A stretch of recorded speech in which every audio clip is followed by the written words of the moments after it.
Pourquoi les verrues saignent-elles? Les verrues ont leur propre irrigation et innervation. Ce sont des lésions contagieuses, car elles sont causées par un des sous-types du papillomavirus humain. Savez-vous pourquoi elles saignent? Les verrues sont des manifestations cutanées qui proviennent du papillomavirus humain. Elles sont souvent asymptomatiques et ne posent pas de problème au-delà de l'esthétique. Cependant, il arrive que les verrues saignent ou déclenchent une sorte de douleur. Bien que cela soit rare, il est souvent recommandé de suivre un traitement pour accélérer votre rétablissement. Comme elles affectent plusieurs couches de la peau, il peut être difficile de les éliminer. En outre, elles sont contagieuses et peuvent se développer sur différentes parties du corps. Symptômes des verrues. Une grosseur rugueuse et texturée est le principal symptôme des verrues. Au-delà, elles ne provoquent généralement aucun malaise. Dans certains cas seulement, les manifestations cliniques sont les suivantes. Démangeaison, tension ou sensation de pression-douleur, en particulier celle située sur la plante du pied, saignement. Cause d'apparition. Les verrues sont causées par le papillomavirus humain, PVH, dont il existe une centaine de types différents.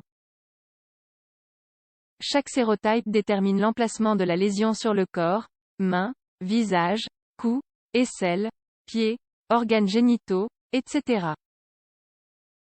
Dans de nombreux cas, elles se résolvent spontanément, sans qu'il soit nécessaire de recourir à un traitement. Le virus est capable de pénétrer la peau par des blessures. Une fois qu'il le fait, il provoque une croissance supplémentaire et rapide des cellules. La couche la plus externe de la peau devient dure et épaisse, ce qui donne à la verrue son corps. Selon l'Académie américaine de dermatologie, l'infectiosité est causée par un contact direct avec la blessure ou par le partage d'objets personnels tels que des serviettes ou des rasoirs. Pourquoi les verrues saignent-elles?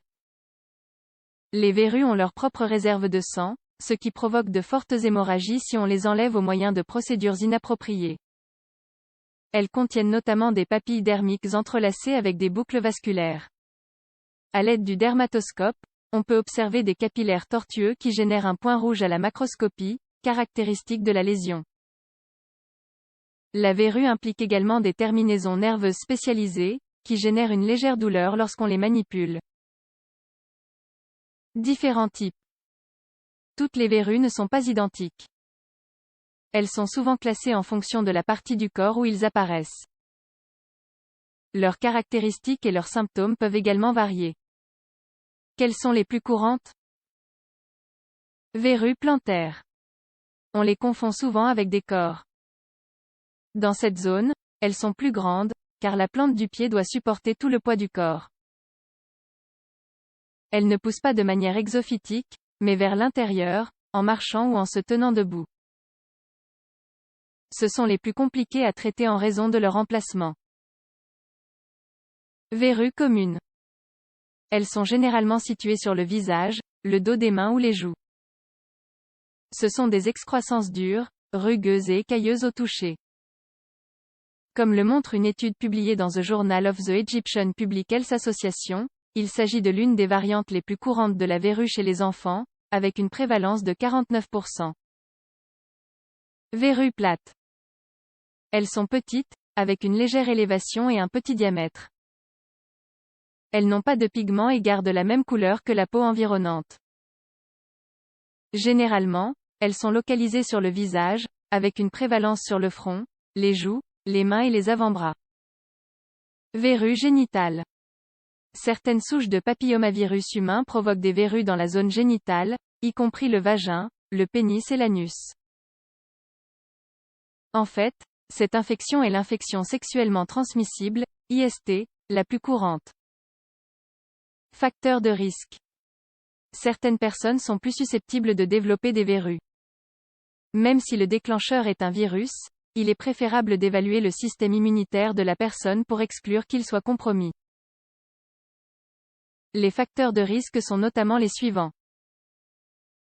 Les personnes qui manipulent ou travaillent avec de la viande crue, comme dans les boucheries ou les abattoirs, les enfants ou les adolescents qui utilisent les douches populaires, après le sport ou dans les piscines également, les personnes dont un membre de la famille a des verrues, les personnes souffrant d'immunodéficience, receveurs de greffe d'organes ou de maladies telles que le sida, les personnes atteintes de maladies atopiques. Options thérapeutiques contre les verrues. Si les verrues saignent, il est nécessaire d'intervenir le plus tôt possible pour éviter les complications. Même si elles ne présentent pas ce symptôme, certaines personnes préfèrent les traiter pour qu'elles ne souffrent pas de leur apparence disgracieuse. Les procédures qui peuvent vous aider sont les suivantes. Cryochirurgie, on utilise de l'azote liquide ou du dioxyde de carbone solide, aussi appelé glace sèche, pour congeler les tissus. C'est une procédure qui provoque une légère douleur, mais c'est l'une des plus efficaces pour enlever les verrues. Elle doit être effectuée par un dermatologue, en plusieurs séances chaque semaine. Médicaments topiques, formulation spéciale à base d'acide qui brûle lentement la verrue. Le produit est appliqué tous les jours et peut provoquer une légère irritation de la peau environnante. Électrocoagulation, laisse souvent des cicatrices. Ablation chirurgicale, peu utilisée, en raison de sa faible efficacité et du risque de propagation virale. Elle présente un pourcentage élevé de récidive laser, il est efficace, génère une légère douleur et peut laisser des cicatrices. Comment agir si les verrues saignent? Lorsque les verrues saignent, il est préférable de consulter un dermatologue pour obtenir le traitement approprié. Essayer de le résoudre à la maison peut entraîner des complications, car la peau est maltraitée. En outre, sans une intervention rapide, il est difficile de se débarrasser de ce problème qui est très contagieux.